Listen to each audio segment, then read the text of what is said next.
बिस्मिल्लाहिर्रहमानिर्रहीम। Calculus bye SM. Yusuf की exercise 6.1 के क्वेश्चन नंबर 4 को देखें। क्वेश्चन नंबर 4 आपको आपकी स्क्रीन पे नज़र आ रहा है। आपको इक्वेशन दी हुई है 10x² - 23xy - 5y² - 29x + 32y + 21 = 0। और आपसे यहाँ पर भी कहा जा रहा है कि आप इस इक्वेशन को एग्जामिन करें और ये देखें कि क्या ये इक्वेशन टू स्ट्रेट लाइन्स की इक्वेशन को रिप्रेजेंट कर रही है कि नहीं कर रही। अगर ये इक्वेशन टू स्ट्रेट लाइन्स की इक्वेशन को रिप्रेजेंट कर रही है तो दूसरे नंबर पे आप equation of each straight line को फाइंड आउट करें। सबसे पहले आपको ये जो गिवन क्वेश्चन दिया हुआ है, आप इस इक्वेशन को इक्वेशन नंबर 1 का नाम दे दें। बहरहाल इसके सोल्यूशन के लिए देखें, जैसा कि हमने अपनी लास्ट वीडियोस में इस एक्सरसाइज के पहले 3 क्वेश्चंस के सोल्यूशन को 3 स्टेप्स के जरिए हल किया था, इस क्वेश्चन को भी उन्हीं तीनों स्टेप्स के थ्रू सिंप्लीफाई करेंगे। तो पहला स्टेप हमारे पास क्या था कि आपको जो भी गिवन क्वेश्चन दिया होता है, आप उस गिवन इक्वेशन को general equation of second degree से कंपेयर करके कोफिशिएंट्स की वैल्यूज को निकालते हैं। तो general equation of second degree आपको आपकी स्क्रीन पर नजर आ रही है। पहला फैक्टर हमारे पास है ax²।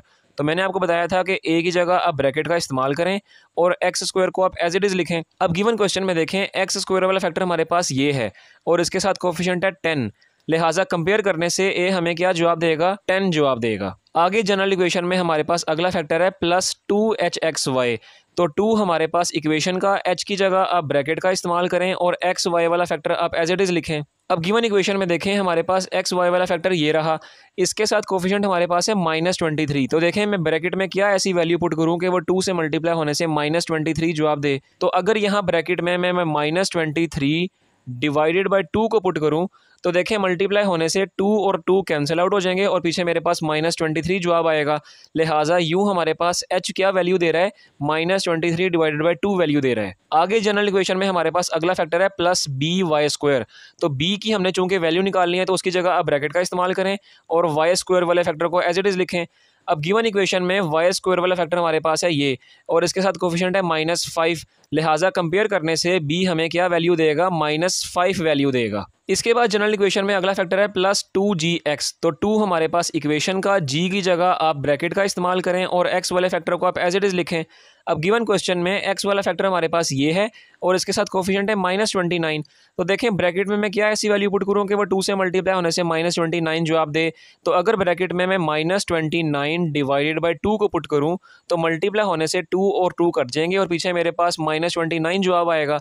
लिहाजा g हमें क्या वैल्यू दे रहा है, -29 डिवाइडेड बाय 2 वैल्यू दे रहा है। आगे जनरल इक्वेशन में अगला फैक्टर है +2fy। तो 2 हमारे पास इक्वेशन का, f की जगह आप ब्रैकेट का इस्तेमाल करें और y को आप एज इट इज़ लिखें।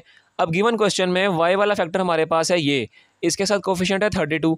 तो ब्रैकेट में मैं क्या ऐसी वैल्यू पुट करूं कि वो 2 से मल्टीप्लाई होने से 32 जवाब दे। तो देखें ब्रैकेट में अगर मैं 16 को पुट करूं तो वो 2 से मल्टीप्लाई होने से 32 जवाब देगा। लिहाजा f हमें क्या वैल्यू दे रहा है, 16 वैल्यू दे रहा है। और आगे जनरल इक्वेशन में हमारे पास है c हमारे पास कांस्टेंट है। तो गिवन इक्वेशन में कांस्टेंट 21 है, लिहाजा कंपेयर करने से c हमें 21 जवाब देगा और आगे =0 एज इट इज़। तो यूँ देखें हमने गिवन क्वेश्चन को general equation of second degree से कंपेयर करके कोफिशिएंट्स की वैल्यूज निकाली हैं। बहरहाल इन कोफिशिएंट्स की वैल्यूज को मैं अलग करके भी लिख देता हूँ। तो ये कोफिशिएंट्स की वैल्यूज मैंने अलग करके भी लिख दी है ताकि आपको देखने में आसानी रहे। अब इसके बाद देखें हमारे पास दूसरा स्टेप क्या था। दूसरा स्टेप हमारे पास ये था कि जब हम कोफिशिएंट्स की वैल्यूज निकाल लेते थे तो दूसरे स्टेप में हम डिटर्मिनेंट को फाइंड आउट करते थे। तो डिटर्मिनेंट हमारे पास किस तरह बनता था, देखें a, b और c को हम डायगोनल एंट्रीज के तौर पर लेते थे। इसके बाद h और g को यहाँ पर भी और h और g को यहाँ पर भी पुट करते थे और बाकी जो जगहें बचती थीं यहाँ पर हम f को पुट कर देते थे। तो ये हमारे पास डिटर्मिनेंट है। अगर हम ये डिटर्मिनेंट में इन कोफिशिएंट्स की वैल्यूज़ को पुट करें और वैल्यूज़ पुट करने से डिटर्मिनेंट हमारे पास सिंप्लीफिकेशन के बाद 0 जवाब दे तो हम कह देते हैं कि हमारे पास जो गिवन इक्वेशन है वो 2 स्ट्रेट लाइंस की इक्वेशन को रिप्रेजेंट कर रही है। लिहाजा डिटर्मिनेंट में वैल्यूज़ पुट करते हैं और ये देखते हैं कि क्या ये 0 जवाब दे रहा है कि नहीं दे रहा। तो इन कोफिशिएंट्स की वैल्यूज़ मैंने डिटर्मिनेंट में पुट कर दी हैं। अब देखें डिटर्मिनेंट को सिंप्लीफाई करें तो ये मैंने कैलकुलेटर पर डिटर्मिनेंट को सिंप्लीफाई किया तो देखें हमारे पास क्या जवाब आ रहा है, 0 जवाब आ रहा है। तो अगर आप कैलकुलेटर से किसी भी ऑर्डर की मैट्रिक्स के डिटर्मिनेंट का सोल्यूशन फाइंड आउट करना सीखना चाहते हैं तो आप इस आई बटन पर क्लिक करके इस मेथड को सीख सकते हैं। बहुत आसान सा मेथड है ये। बहरहाल जैसा आपने देखा कि इस डिटर्मिनेंट को अभी हमने कैलकुलेटर पर सिंप्लीफाई किया और इसका जवाब हमारे पास क्या आया, 0 जवाब आया। लिहाजा हमारे पास ये डिटर्मिनेंट 0 जवाब दे रहा है। ठीक है, तो इसका मतलब क्या है, इसका मतलब ये है कि हमारे पास ये जो गिवन क्वेश्चन है ये टू स्ट्रेट लाइंस की इक्वेशन को रिप्रेजेंट करवा रहा है। लिहाजा हम यहाँ नीचे लिख देते हैं कि this show equation 1 represents equation of two straight lines. इसके बाद स्टेटमेंट में हमसे आगे कहा जा रहा है कि जब आपकी given equation two straight lines की इक्वेशन को रिप्रेजेंट कर ले तो दूसरे नंबर पे आप equation of each straight line को भी फाइंड आउट करें। तो equation of each straight line के लिए मैंने पिछली वीडियोस में आप सबको तीसरा स्टेप क्या बताया था कि आपको जो भी गिवन क्वेश्चन दिया होगा आप उस गिवन इक्वेशन को या तो फैक्टराइज करवाकर equation of each straight line find out करें या फिर उसको क्वाड्रेटिक फार्मूला के जरिए हल कर equation of each straight line find out करें। तो ये आप सबकी अपनी मर्जी है। बहरहाल हम यहाँ पर क्वाड्रेटिक फार्मूला के जरिए आपको equation of each straight line find out करके देंगे। अब देखें क्वाड्रेटिक फार्मूला के लिए भी यहाँ पर दो कंडीशंस बन रही हैं कि ये जो गिवन इक्वेशन आपको दी हुई है ये x के लिहाज से भी क्वाड्रेटिक इक्वेशन बन सकती है और y के लिहाज से भी क्वाड्रेटिक इक्वेशन बन सकती है। लिहाजा ये अब आपकी अपनी मर्जी है कि आप x के लिहाज से क्वाड्रेटिक फार्मूला अप्लाई करवाएंगे कि y के लिहाज से। ठीक है, बहरहाल हम x के लिहाज से अप्लाई करवाते हैं।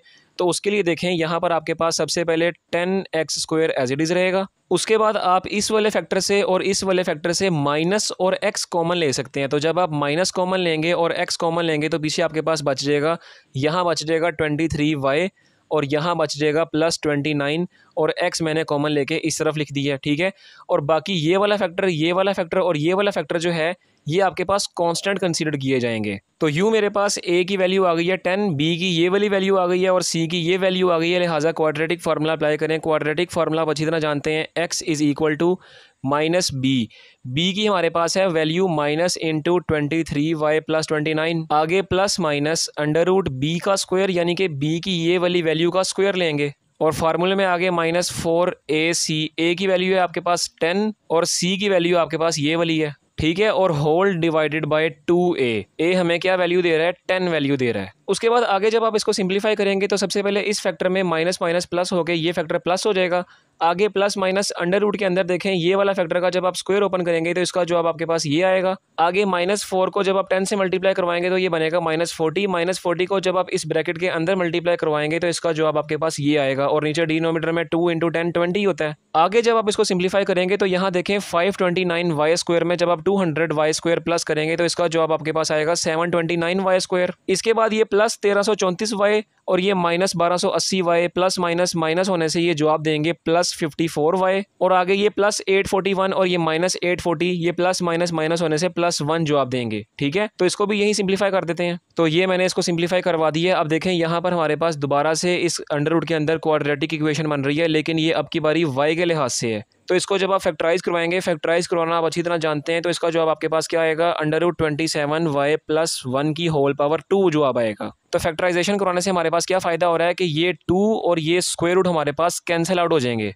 और पीछे हमारे पास ये फैक्टर बच जाएगा। अब ये देखें ये वाला फैक्टर हमारे पास एक दफ़ा प्लस और एक दफ़ा माइनस के लिहाज से है, लिहाजा इसको एक दफ़ा प्लस और एक दफ़ा माइनस के लिहाज से ले लेते हैं। तो ये मैंने इस फैक्टर को एक दफ़ा प्लस और एक दफ़ा माइनस के लिहाज से लिख लिया। अब इसको सिंप्लीफाई करते हैं। देखें सबसे पहले यहाँ पर आपके पास इस फ्रैक्शन के न्यूमरेटर में 23y में जब आप 27y प्लस करेंगे तो इसका जवाब आपके पास आएगा +50y और यहाँ पर 29 में जब आप 1 को प्लस करेंगे तो इसका जवाब आपके पास आएगा 30 डिवाइडेड बाय 20। अब यहाँ इस फ्रैक्शन में आप न्यूमरेटर में से 10 कॉमन ले सकते हैं, तो 10 कॉमन ले लें, पीछे आपके पास यहाँ बच जाएगा 5y और आगे बचेगा +3 और होल डिवाइडेड बाय 20। अब देखें 10 कॉमन लेने से क्या फ़ायदा होगा कि ये 10 हमारे पास 10 1 पे कटेगा और 10 2 पे हमें 20 जवाब देता है और यहाँ पर हमारे पास x मौजूद है। अब ये जो 2 है ये राइट साइड पे आपके पास डिवाइड हो रहा है, इसको राइट साइड से लेफ्ट साइड पे ले जाएंगे तो लेफ्ट साइड पे आने से ये x से मल्टीप्लाई हो जाएगा और ये बन जाएगा 2x। इसके अलावा बाकी जो राइट साइड पे हमारे पास +5y और +3 है, इसको भी राइट साइड से लेफ्ट साइड पे ले आए तो लेफ्ट साइड पे आने से ये -5y और ये -3 हो जाएगा और राइट साइड पे हमारे पास बचेगा = 0।